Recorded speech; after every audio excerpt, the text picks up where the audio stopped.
Hey everyone, Tactics here with another plus 20 dungeon walkthrough for Season 3 of Dragonflight, where in this video we'll be going over one of my Darkheart Thicket runs from week 1 of the season here, kind of discussing what pulls we ended up doing, how we handled the trash and the bosses in here, and much more. I'll be doing walkthroughs just like this one for every single dungeon this season, so if that sounds like something you're interested in seeing, be sure you subscribe to the channel and turn on that notification bell, also including 0.1% kind of Mythic Plus title key route walkthroughs later on in the season as well, but that is for a later point. For now, let's get into this run here. Standard kind of big pull off the top here, pulling all the way up to the bear. Remember, ranged, you're going to be eating some bites here from the cats, so make sure you're ready for those defensives. Otherwise, just kicks and stops on these birds. And this was a sanguine week, obviously no longer a sanguine week in either region, but slowly just kind of moving these mobs away to get rid of that sanguine. Of course, watching the bear health the most, because that's going to be the prior target with that maddening roar stacking up. You do want it to get down relatively quickly, ideally before that third roar happens. A little snap spot there at the edge of the room. Moving through into this room here. Notably, I think what you need to keep in mind here is these mobs are a little RNG. So we RNG'd into triple ruiner. It's going to be a little rough for tank damage. But you can get these to roll into like poisoners as well. So it's kind of, I don't know, it's just like, it seems individual in a dungeon run, not week to week, which I guess we'll cover in Waker's Man when we do that, because that seems to be like a weekly rotation of the witch spawns, which is interesting, I guess. But this seems like a specific dungeon run rotation of whether these mobs and the mobs like in this area in general that we're going to walk through roll into poisoners or ruiners, or something to keep in mind. You may need like more poison dispels or more interrupts on any given run, so you know, something to be aware of. At least it's not going to be equal from run to run. So this is a pretty bad roll for tank damage, just because there are 3 spam casters going into the tank, right? So you know, this is about as unlucky you can be, I guess, unless you roll like triple poisoner and then everyone else is super scared. So keep that in mind. Notice how razor beaks are being pointed to a wall here, just so they don't go too far away from the group, and melee can maintain uptime. Also, if you're wondering why it's kind of fast, it's on 1.2 time 125 speed, just so you know, get through this in a timely manner. There's the little jump, by the way, if you haven't seen it. It's in the end of my Mythic Plus guide video for Darkheart. You just jump up here, jump along the log. You can always get that pack and do a nice big pull here. The pat is leaving, which is not ideal. We were a tad bit slow getting here. Ideally, you want to pull these 2 packs into this pull here. You do another nice big pull right off the top here. And again, RNG, 1 poisoner, 1 ruiner. Looks like that's 1 poisoner, 1 ruiner as well. So, or 2 ruiners in this pack, sorry. So it's going to be, you know, different depending on your dungeon run, so keep that in mind. And notice that we are pulling a lot more Frenzied Nightclaws. They seem to have toned these guys down a decent bit, at least for plus 20 keys. They aren't super scary. Probably on like some of the higher keys, maybe you'll go back to avoiding them entirely, but at least with the current tuning of these mobs, on a plus 20 key, it's perfectly fine to pull a few of these in a pack. They're not nearly as scary as they were on like PTR after several sets of nerfs, so something to note there. We're going to have to now go up and pull this 2 pack just so we have count, because we are going to skip the grizzlies here. Now there's 3 main ways to skip a grizzly if you don't want to use invis pots. There's Rogue Shroud, of course, I guess Mage Greater invis, but that's not usually taken. You can also do a whole rescue on a 3-seater mount or a lockgate type thing. I'll show you in a second here, but basically the lockgate and the rescue go to the same place. So you would get on a 3-seater mount like around here, and you would get rescued up to like on top of the tree right over on the side of the room here, up here, and that would work. Lockgate can also be shot up there. Otherwise, we have a rogue in our group, so we're just going to shroud right by, and just make sure you touch this green, and that starts the actual RP to open up this wall. That's how you skip the bears. Worst case, you can also invis bot if you don't have any of those 3 classes, for 4 classes if you're counting a mage, to do that there. This boss, just keep in mind, the leap always goes to the furthest player, so if you want to rotate who's getting hit, you can. Primal Rampage, it deals a ton of damage to the tank if it hits you, so you do want to try and avoid that. The other thing to note is there is a spot. Let's see, do I rotate over there? No, it doesn't look like it. So there's a little spot that you can kind of stand on. The issue is it's basically like any kind of object will stop the boss's charge, right? But the issue is there is a bit of a frontal on the charge as well, so you're still going to be taking some damage, but the bulk of the damage does come from the charge. So you can use like these outcroppings or like stones on the side of the room here. Maybe I can get a better view. Oh, it's like these stones over here kind of deal. Yeah, you can use these stones to like mitigate the damage from the charge portion, but again, keep in mind there is still a frontal portion of this damage, so you still need to make sure that you have something up. It's much less though. It's much less scary. Otherwise, not too much to talk about for this boss. Make sure you top up the person getting hit by the Grievous Sleep to get rid of that bleed. Oh, you bleed dispels also, just classic ones do work, like excuse me, Evoker or Dwarf, so you can use those as well. Otherwise, we're moving forward here. We don't have like a great, like a death grip or anything like that for this Dryad. They're kind of annoying, not super dangerous. Again, with current tuning, just annoying. So we tend to kill these before moving on to the next pull here, just so that we don't have to worry about them constantly bouncing around, disengaging into a Sanguine, that kind of thing. And we'll move forward here. Rot-Hard Keeper and Dryads. The Keeper, you just want to be really, really careful of the mushrooms because their hitbox is actually a little bit bigger than it appears. So you will detonate it fairly quickly, and you will also get hit. I think that maybe the detonation hitbox is also bigger than that circle as well. So something to potentially keep in mind here. I think we do butt pull the patrol in the corner here, so I'm just going to pull what I can to this Dryad because the other Dryad is kind of hidden behind those mushrooms, as you can see here, and we'll either wait for those despawn, or the other potential thing that could happen, and we've done sometimes, is you can use immunities like Cloak, like Spell Warding or Bubble here to actually clear mushrooms. But again, keeping in mind melee, you want to take a step or two back away from the swirly on the mushrooms when someone is doing an immunity soak on them, just because the detonation is not forgiving. It is the opposite of forgiving. That's what it is. So be careful of that. Otherwise here, once the Dryad, the mushrooms around that Dryad rather disappear, we just go back and cleave them down. And we do want to cleave down all of these blossoms before going into the next pack, just so they don't heal back to full. On a fortified week, you probably do want to just kill them because it's not insignificant tank damage when there's like 6 blossoms up, right? You're not super worried about them, but also if you want to add 6 blossoms to another pull here, not ideal. So we're just gonna be rotating around here. This is one of those immunity soaks here, just to kind of clear up some space, because we got split up there. We're rotating in opposite directions, but just keep that in mind. It is a little bit risky to move down this hallway here with these guys unless you're moving as a group together. You really need to be together and shifting all down as once, relatively stacked, to bait the mushroom spawns. But otherwise, it's better to just do it around this circle. And then when there's only the blossoms left, then you can leave and put it on top of the Dryad again. I believe we're going to kill the Dryad here, and then we'll move on to group up the eyeball guys here. Yeah, we'll kill the Dryad just because it's annoying. And then we bring all these blossoms on top of all these dwellers here, just grouping them up. And this is basically where, organized AoE stops, and then individual kicks when you don't have those can be really, really useful here. Cap totems, blinds, fears, and then, Phoenix Flames or whatever that is called, Dragon's Breath. One of those two. It's for sure one of those two. Don't know which. Mage abilities. And as you can see, we're throwing out individual stuns and kicks here as well as we start to run out of the AoE stops to use. I think we do let one go off at some point.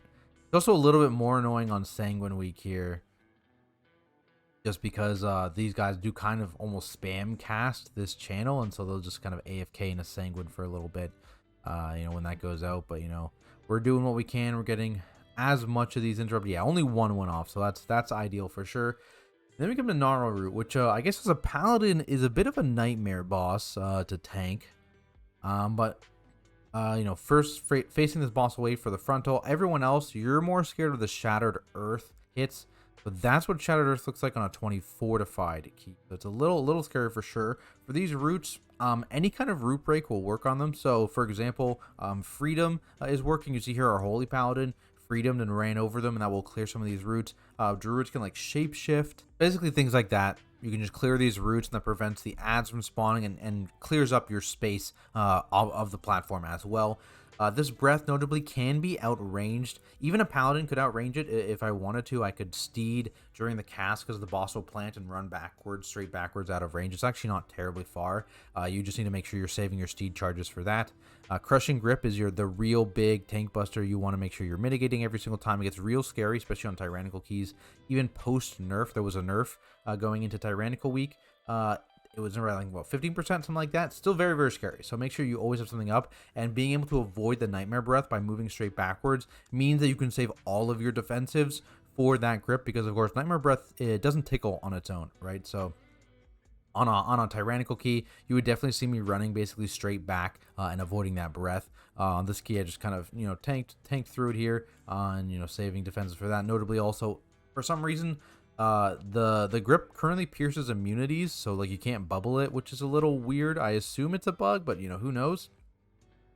Otherwise here, I think I could get a little greedy and try and save my defensive. I hope we kill the boss, but I think we kill it, but then I still take the grip damage. Yeah, so note that you will still take the grip damage even if the boss is dead, but it's fine, it's good. I got to save my cooldowns worth. And then we're going into the next pull here. And we're only going to pull one of these big red slimy boys. The key thing with these hate spawn slimes is you're not killing them all at one time. Ideally, you want to kill a few early there. So you see we're aiming to kill a couple early just so the damage is a little staggered. And that means that we aren't going to get insta one shot, which is really, really nice. Big Prime sub, let's go. Check me out on Twitch at Tactics, shout out. And then we're just going to chain here. And you see I pulled half the slimes and then I pulled the other half just again to guarantee we weren't killing 8 slimes at once, especially, this late in the pull. And just prioing damage on the Fury here. I'm going to pull more slimes back. Do not forget the hate spawn bursters here, blood tainted bursters. There they are. That spawn from this, very, very important. You do not want like 2 or 3 of these to turn into more big red guys. Very, very bad. So make sure they die. And you can hear use stops, use kicks. Their blood bolts are also kind of scary as well, especially on Fortified Week. So something to keep in mind. Make sure these guys get murdered, CC'd, whatever it is. Don't let them spam cast. Don't let them turn into big guys. Then we're just going to go through here. And we are going to get a bunch of whelps as well for the boss. And you're going to see me in general, depending on group comp. But in general, I will take a bunch of these whelps into this boss and kind of constantly spawn them. Certain classes get funnel benefit. It's not just for pad, though. Obviously for a paladin, it's a little bit for pad for me. For the outlaw rogue, it's a little bit paddy, but they get some benefit. The enhanced shaman here is the one getting the bigger benefit from these ads spawning here, so that's why I'm gonna pull these. I'm gonna pull these right on top of the boss.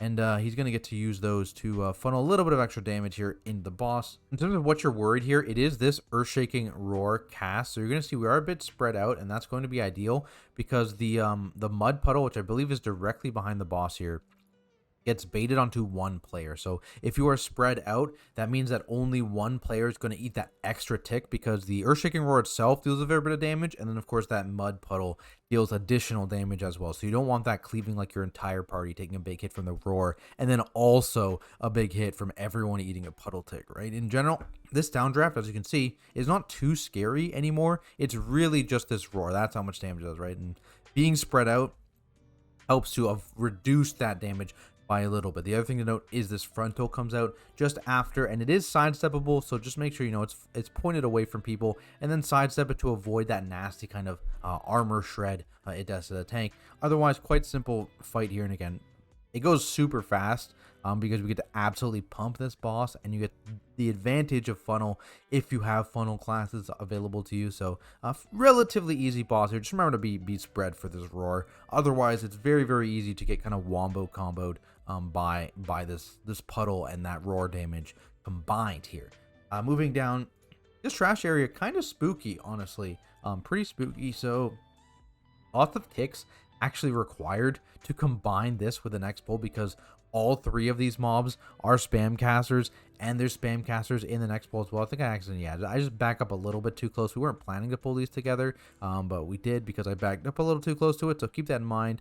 Of course, that mob is spam casting in a sanguine, so he's just going to heal back to full, trying to kick it in. Otherwise here, the firebolts are your lowest priority from the imps. Focus kicking on those summoners because the summoner shadow bolt is random target, whereas the firebolts are specifically into your tank. That's a little bit of tank damage that you can kind of handle. You're much more worried about the Shadow Bolts killing your range and like Dread Inferno, dealing damage, that kind of thing. Then we're coming up to the dreaded Bat pull. So tanks, this is something you want to make sure you prepare for. Having a Disease Dispel is probably mandatory if you ever want to do this pull. You know, if you don't have that, maybe you do something earlier and you skip this pull. But basically what you're trying to wait here for is 2 stacks, and then I Dispel is there. Boom. 2 stacks, and then I just Diseased Dispel there. If you have access to 2 Disease Dispels, it's much better because then you can do it again. You notice I didn't get 2 additional stacks afterwards because I bubbled and then I kited after my bubble expired. So that was kind of what I did. If you had 2 Disease Dispels, you would send the first after 2 stacks, and then you would send the second after 2 more stacks, just making sure again you have a big personal when that's running. And then once you see, again, I have the nameplates, the cooldowns on nameplates beside their name here, all this stuff. You would watch that timer, and once it got close to the next cast of those disease spells, you would then kite. And that lets you commit that defensive early to kind of help you eat ticks from the first one so that you can get a double dispel. Then similarly eat ticks from the third one so you get another double dispel. And then you don't need to have any defensive left. You can just immediately leave when they get close to their next cast there. And that makes it a lot easier on the tank. That's for 2 disease dispels. If you only have 1 disease dispel, you probably just wait for the second to hit you, dispel it, and then kite immediately. So that's how you would do that. With 2 disease dispels, with 1 disease dispel, or with none, you would probably just not do that pull, right? Very, very scary. Warriors can notably also spell reflect that, so something good to know. You can run into that pack and press spell reflect a couple seconds in and get rid of one of those debuffs, which is nice, and it is a decent bit of damage. But here we are now on Xavius. This guy's a little RNG with his damage output because Feed the Weak can pick anyone, including the tank, as can Nightmare Bolt, that kind of thing. So keep that in mind. Just stay ahead of also Dispels on Festering Rip, which also any player. So literally all his abilities can kind of target anyone. Name of the game here basically just making sure Growing Paranoia people, they get out and they can go to one side of the boss here. You can see we basically have 2 melee stacks. Everyone is on one side except for the Growing Paranoia person. And that means, you know, if this is required to soak for one of the melee DPS and another melee has the Paranoia, you can be in either side of the boss and still have uptime here. So that's kind of the positioning there. Pretty straightforward. You have so much room. Like we can technically have 3 stacks here, maybe even 4 stacks, honestly. So it's fairly forgiving with your positioning here. Just don't be moving the boss too much in this phase. Notably, in the last phase, you do need to move the boss a little bit. That's the one big AoE here at 50%, by the way. Use the defensive for that. I think we had Aura Master running, and we personal a little bit just to see, because I think this is our first 20. It didn't hit that hard with all those things running on a higher Tyran key, for example, though. That's going to be super spooky, so keep that in mind. These swirlies. So these swirlies have the biggest hitbox. So again, I hope this gets fixed because it's kind of annoying. But basically, the hitbox for these swirlies is an extra couple yards bigger than the actual animation, both for players and for the boss. Because you can see here, there's a stacking damage, I believe it's like 5% per stack that the boss gets for being in a swirly. And he will just get that extended from forever away. Let's see. Yeah, I don't get extended here. But this swirly, for example, will extend the boss. You see there, boom. Definitely not in it.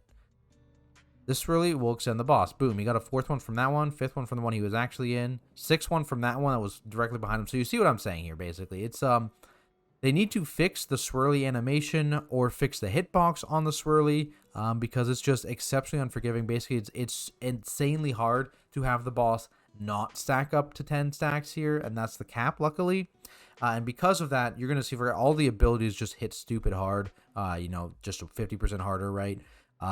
Players as well. I believe our melee, maybe our mage got hit by it as well, but they're getting hit by the swirlies in the same hitbox the boss is, right? So it doesn't look like you're in the swirly, but it still hits you, and it deals a pretty significant amount of damage, right? It's not nothing for sure. Boom, that's a one shot from the swirly, that kind of thing. So a little annoying in this last phase. Potentially definitely is better also to be towards the edge of the room here a little bit more than the middle than like we are, so that could have helped a little bit, but in general, it's still definitely a bit of annoying. I mean, you can back up here to the it's still just I mean, you've seen some of the things I showed you there with the swirly hitting the boss when the boss Kalito wasn't there, right? So hopefully that gets fixed, but otherwise this phase is exactly the same as the first phase, just with those swirlies to avoid and the damage amp on the boss from him getting eating swirlies himself. So keep that in mind.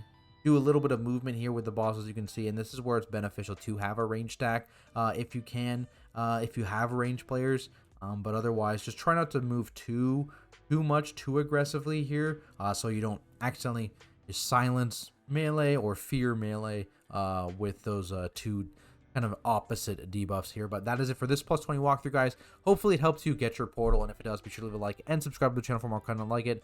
Just like I mentioned, more walkthroughs for every single dungeon on plus 20 keys, and I'll also be walking you through 0.1% title keys and those routes and those more advanced techs later on in the season when they start to get more developed. Also got a mythic raid guide, so check those out for sure. If you have any questions at all, please drop those down in the comments below, and I'll do my best to answer, or you can stop by my Twitch channel here, of course, at Tactics, and ask me over there. As always, I gotta give a massive thank you to all of my supporters over on Patreon. It really does mean a lot. Otherwise, thanks everyone so much for watching, and I'll see you all in the next video.